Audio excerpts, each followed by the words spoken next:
What's up, everybody? Welcome to Podcast Now. I'm Alex, and in this video, I want to bring you guys my review of Prince of Persia: The Lost Crown, a game that I am really happy with. And look, let's get it out of the way. All the stuff you heard about this game leading in and kind of coming out of nowhere, the surprise, I guess, that this is one of the better side-scrolling games, Metroidvania kind of games that are out. It stands in the elite territory with the Hollow Knights of the world, etc. I actually believe that. I think this game is an absolute blast. This game makes me want to keep playing and explore everything. We'll get into that in this video. But this is a great game. You know, I joked on Twitter that, well, it's the only game I've played. I actually played like an hour of Pal World, but this is a game I've played, extensively. It's my game of the year. And I say that jokingly because it's the only game that I've played in 2024. I'm sure it'll get beaten, but you know what? It's still an incredible game nonetheless. So let's talk about it. And for a game like this, I think probably the most important part would be the combat / exploration, movement, really the gameplay heavy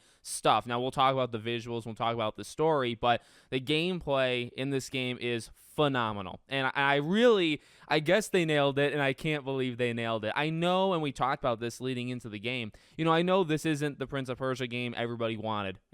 Sands of Time remake has definitely left, like a glaring black hole in all of this, right? I get it. But at the same time, different genre, different type of game, and this game is, again, just really good. I think if you give it a try, if you're into these kind of games, you're really going to like it. The combat is so silky smooth. Really, everything in this game is smooth. Once you start to unlock powers, right? Once you're able to do, like, dashing and time manipulation, where you can press L1 or LB and you can create, a clone of yourself, move, and then go back to that. I mean, what you can do with that in boss fights, what you can do with that in puzzles, and puzzles is such a big part of this game. It all works, and it all makes it very fun. Like, that is the hook in games like this, right? Constantly evolving what you're doing. So, the base move set in this game is actually constant. What you kind of learn in the beginning with charging abilities, knocking people into the air, putting people back down, going low hits, all that kind of stuff. That actually doesn't change. But again, the abilities that you learn afterwards, that's what changes. Going around the map and finding collectibles, beating, the specific bosses around the world and getting more health, finding amulets and finding things that'll just change what you can do to yourself. So you kind of have like a perk system. You can only have so many attached to you, and they'll do different things. Some of them might give you like a boost on combat, some of them might give you a boost on health, but the main hook of the combat is so good, and the game is constantly introducing new areas, which means new enemies, right? So you're always trying to learn the different style of enemies, how they fight, how you can actually fight them. Blocking or parrying in this game is really fun. It's also really hard, specifically as you get later on into the game with some of the boss fights. I'll tell you, it's actually pretty difficult. You got to time it just right, the blocking system in this game. But it's rewarding. Like, the game just feels good to play. It's a game that,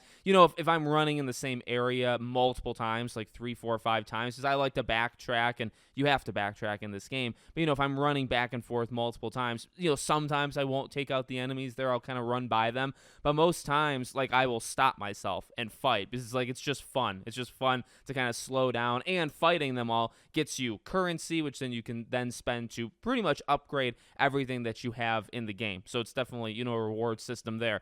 I mentioned the map. The map is gigantic. Now, the footage that you're seeing is actually, it's probably only like 20, 25, 30% of the way through this game. The game continues to open up, okay? And this is just the part that I recorded, but the map is gigantic. There's so many different, locations. And again, like I said, the locations, they're all different, which means the terrain will be different. It'll have kind of a different puzzle system to it. It's very classic. I mean, I'm kind of just describing, a Metroidvania type thing, right? Every area has its own little gimmick, I guess, in a way. You're going to need a different kind of tool set, to handle the puzzles. Every area has things hidden. So you're going to have to do some actually pretty wild stuff in this game just to get, maybe a couple crystals. You'll have to really focus and have to use a specific whatever power or whatever it might be to get from one place to the next. And that can get annoying in the sense that, oh, you're just giving me crystals and I had to pull off this like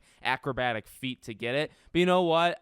Honestly, it's more about actually doing it to me. Like when I was doing it and I thought, oh, I got like 50 crystals from that. It was more about, well, that was a cool puzzle design. Does that make sense? So the game itself, I think, is just good, where the puzzles are fun and inventive and you have to really try to figure them out. That even if the reward at the end isn't so great, it was more about the journey than the conclusion to it than the destination. That's honestly how I would look at it. I mentioned boss fights. The boss fights in this game freaking rule. It gets harder, definitely, and I can see what people were talking about. The game is challenging. I'm only playing it on normal, okay? I didn't want to test myself too much. I mean, I didn't cruise through it, but I think I have done really, really well.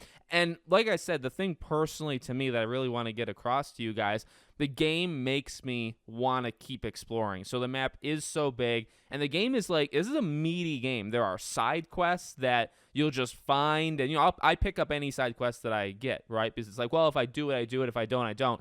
But you're gonna run into things, and I'm a kind of guy, and this is actually like a negative for this game, because I'm a kind of guy that likes to do everything, right? I've talked about it before in an open world game like The Witcher, all those question marks. I try to do every single one. Now, The Witcher just had way too many, so eventually I stopped. But for a game like this, if there's like a tiny crevice, even though you don't need to go there, right? Maybe you need to go up, but there's this tiny crevice to the left. I'm going to go there just to see. Maybe there's a couple crystals there. Maybe there is a puzzle. Maybe there's an area that leads somewhere else that you definitely don't need to do, or you're supposed to do that later. You can't even do it right now. I'll still explore it. So that's the kind of person I am. This game is very rewarding for somebody like me because every inch of this game has something. Maybe it has lore. You could find kind of books or, in scriptures on the wall, something, right? It always has something. And like I said, maybe that something isn't the most like impressive thing in the world, but it's about just kind of getting there to me, right? Maybe you do find something cool, and there are some things that are cool in this game,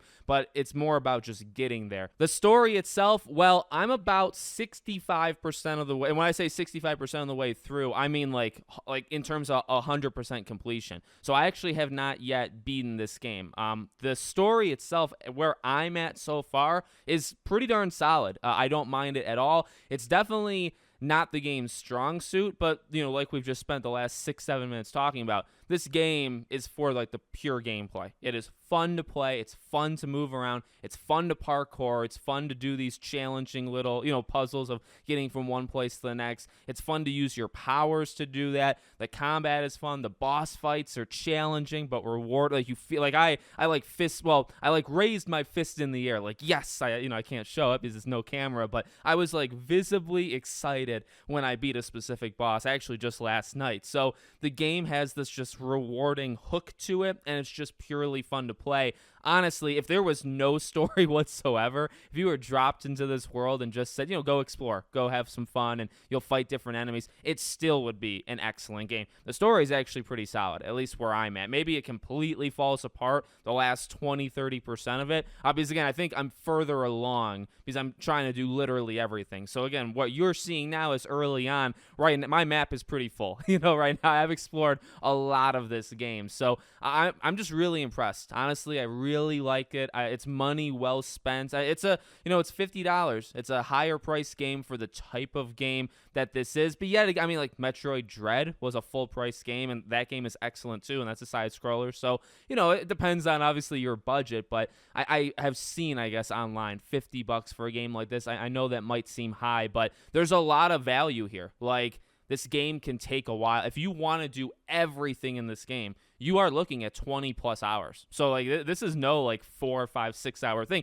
There are side scrollers that are 4, 5, 6, but this is not one of them, right? If you want to do everything, if you want to get your money's worth, you can be doing 20, 25, maybe even 30 hours in this game. And guess what? It's not like a slog fest. Like you're gonna not like going for 100%. Like you're not going to enjoy it. No, actually, like I keep saying, the hook in this game is that it's just always fun. It's even backtracking in this game. Once you figure out a specific area and a puzzle of maneuvering, when you go back there, I don't know, like, at least me, my brain like clicks and I say, oh, I remember struggling here for like 5 minutes trying to figure out how exactly I'm supposed to move. Well, now I got it. So now let's just do it, in just a matter of seconds, right? That's the hook of this game. And I think it is excellent. It is one of the better side scroll. Just like people say, it's up there with Dead Cells. It's up there with a Metroid Dread. Maybe it's not, I mean, I don't know. I wouldn't do like a ranking of it. Those are, elite games, Hollow Knight, etc. But this definitely deserves to be in that conversation. It's an incredible game. So let me know what you guys think in the comments. Make sure you subscribe to the channel, bell icon turned on, and I hope to see you all on the next one.